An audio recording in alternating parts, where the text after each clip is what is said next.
शमील शमसी, Husaini tigers संस्था के संस्थापक, ने पाकिस्तान के खुर्रम में बृहस्पतिवार को 100 शिया मुसलमानों की हत्या की निंदा की।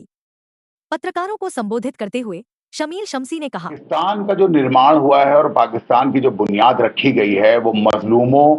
की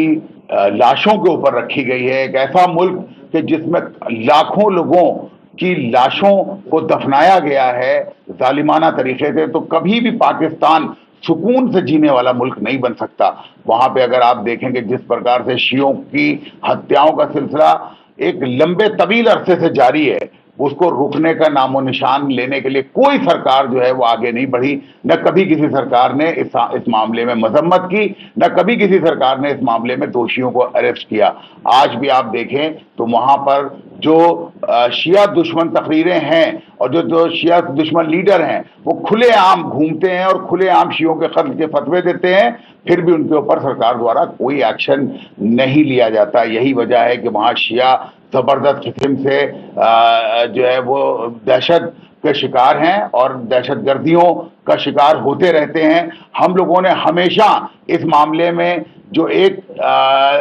पाकिस्तान के अंदर एक सुगबुगाहट चली है बहुत अरसे से, लेकिन आईएसआई हमेशा उसको दबाती है, और वो है शियों के अलग मुल्क के निर्माण की। पाकिस्तान का विभाजन इस मामले में धर्म के आधार पर एक बार होना बहुत आवश्यक है कि जिसमें शियों का अपना मुल्क अफगानिस्तान उसका निर्माण हो सके। और जल्द ही इंशाअल्लाह हमें उम्मीद है कि बलूचिस्तान और अफगानिस्तान दोनों एक अलग मुल्क शांति के साथ बनाए जाएंगे और वहां पर एक अलग ही जिंदगी जीने, क्योंकि ये जो वहशी लोग हैं इनकी जिंदगियां हमेशा से लोगों को कत्ल करने के ऊपर। आज भी आप देखें तो पूरी दुनिया इस वक्त जो है वो शियों की तरफ देख रही है कि फिलिस्तीन में किस तरह से शिया सुन्नियों ही के लिए सीना सिपर हैं, मगर उसके बावजूद ये लोग जो है वो हमारे कत्ल और हमारे बच्चों के 6-6 महीने के बच्चों को मारने पर उतारू हैं, सब हैं। लेकिन हम फिर भी फिलिस्तीन के मजलूमों का साथ देने से पीछे नहीं हटते हैं, क्योंकि यही हुसैनियों की पहचान है कि चाहे बांग्लादेश में अत्याचार हिंदुओं पे हो, चाहे अफगानिस्तान में सिखों पर हो, चाहे पाकिस्तान में शियों पर हो, चाहे किसी के ऊपर जुल्म ज्यादती हो, हम हमेशा जो है वो सीना सिपर होते हैं,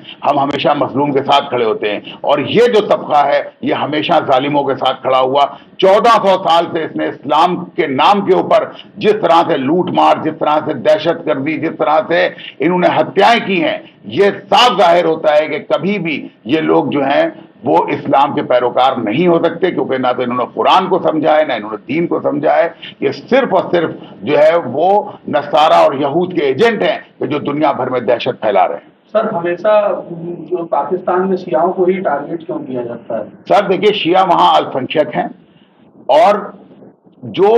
आप अगर देखें कि शियों के लिए उन्होंने एक अरसे से ये फतवे दिए कि शिया काफिर हैं और काफिरों की हत्या करना चाहिए। शिया अपने आप को मजलूम मानता है, काफिर कह के ना तो कभी शियों ने किसी को मारा है, ना वो किसी को काफिर मानता है, क्योंकि काफिर मानने का अधिकार सिर्फ और सिर्फ ईश्वर को है, क्योंकि ईश्वर ही जान सकता है कि उसकी आराधना कौन सही तरीके से कर रहा है और कौन सही तरीके से नहीं कर रहा है। तो इसलिए कभी भी शियों द्वारा किसी भी व्यक्ति को ना तो काफिर ठहराया गया है, ना ही उसके खिलाफ इस तरह की कोई दहशतगर्दाना कोई कार्रवाई की गई है। आज भी अगर आप देखें अमेरिका और इसराइल जैसी ऑर्गेनाइजेशन वो शियों को भरपूर तरीके से आतंकवादी घोषित करने पर लगी रही, मगर शियों के अपने तरीक़ेकार से आज भी पूरी दुनिया शियों को मजलूमों की श्रेणी में खड़ी करती है और किसी की भी उनको आतंकवाद से जोड़ने की हिम्मत नहीं हो पाई।